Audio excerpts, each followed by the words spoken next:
What's up, YouTube? This is Too Raw for TV. All right, so before I get into this video, I want to give a shout out once again to the brother Kita Auto for the donation to the channel via the PayPal. And this is a video request that he had. I think he had requested this maybe a couple of weeks ago, man, but I totally forgotten about this video request. Once again, I apologize for this. However, right now, this is rather relevant, this topic that he asked me, because if you weren't aware of this, Rich Eisen, former ESPN anchor, made his first appearance on SportsCenter in 22 years. I believe it was back in 2003 when Rich Eisen departed the network. And for much of his stint yesterday, he spent time reminiscing about his former co-host, Stuart Scott. Stuart Scott, of course, was the first black anchor on ESPN. He popularized a lot of phrases like booyah and, you know, just different catchphrases over the years. I remember when we used to watch baseball highlights back when baseball was still popular, or more popular, more prominent in the black community. When someone would hit a home run, he said, and the congregation rise up. I mean, he was just real good coming up with off the cuff phrases. And that's back in the day when Stuart Scott had a lot of influence on the network, man. You had guys come up with all these different catchphrases. Like if somebody was hot, he was in fuego. Oh man, it was real good seeing stuff from the past, man, and you know, people that represented the past. So he asked me in the email video request, who was my favorite duo or hosting duo over the years with SportsCenter, aka I guess ESPN. Because SportsCenter is just a program on ESPN. So I'm assuming he also means just anybody in particular. And to be honest with you, I don't know if I have a favorite duo. I think the better way for me to answer this is, who are my favorite personalities on ESPN over the years? Now, if I had to take a guess or a stab at it, it probably would be the duo of Rich Eisen and Stuart Scott, who were together, I believe, for 7 years, from 1996 to 2003. Now, Stuart Scott, of course, stayed with the network until his untimely passing back in 2015 due to cancer. He was just 49 years old. And matter of fact, I believe, didn't he win an Espn just months before he passed away? And his passing still is felt. It still is felt as far as the network is concerned, because I think we'll all agree that with the passing of Stuart Scott, the passing of John Saunders, ESPN took a big hit when it comes to its quality. And I think the worst things that ever happened to that network were the rise of Skip Bayless and the rise of Stephen A. Smith.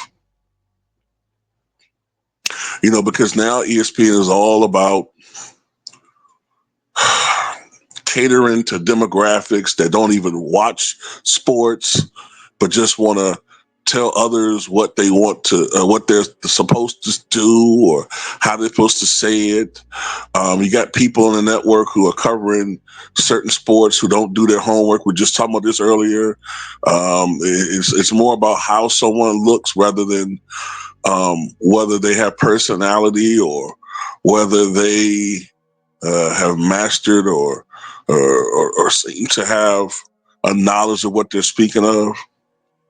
You know, and that has nothing to do with if somebody's a woman, because I love Linda Cohn. Linda Cohn knew sports. you know. Um, but if I had to go to my favorites, aside from Rich Eisen and Stuart Scott, I said John Saunders, the late John Saunders. Um, I would also have to put in that category, just going way back now, the late Tom Mees is up there. I think that's the earliest guy that I can remember that I liked. Chris Berman. I'm just naming personalities that were on ESPN on some capacity over the past several years. I would say Keith Olbermann. I would also put in that category or favorites. Max Kellerman, Tony Reale, Charlie Steiner. Oh boy, Hannah Storm, Kenny Mayne, what is his name? I think his name was, is it Jay Saunders? The one that used to host with Dana Jacobson, Cold Pizza before it became First Take. I think his name was Jay Saunders or Jay Sanders or something like that. But yeah, Dana Jacobson, I used to like her. Man, who else? Hannah Storm. I love Hannah Storm going back to the 90s when she was on the NBC. Let me get back to this. I hope I said Keith Olbermann. Who am I forgetting? Ralph Wiley, the late Ralph Wiley. He goes way back. I think Ralph Wiley passed away in 2004. Dick Schaap.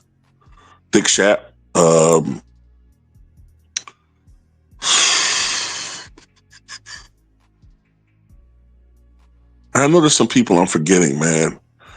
When I would follow baseball more, I like John Kruk when he was on the network. Harold Reynolds.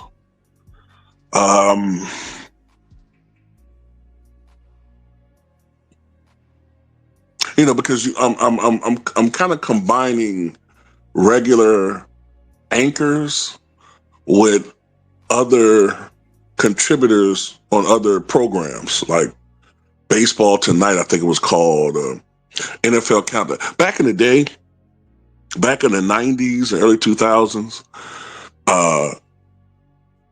NFL, what was it called? NFL Countdown was a must-watch program. Late Sunday evening, that was a much-watched program on Sunday evenings on ESPN. Now that I'm thinking about the football people, I'm thinking about the late John Clayton. Just so many great personalities. Christian Mortensen, the late Christian Mortensen, I think his name was. So many great personalities that have graced ESPN over the past several years. I know this. We'll all agree to this. To me, the peak of ESPN was, I would say, the mid-90s into the early 2000s.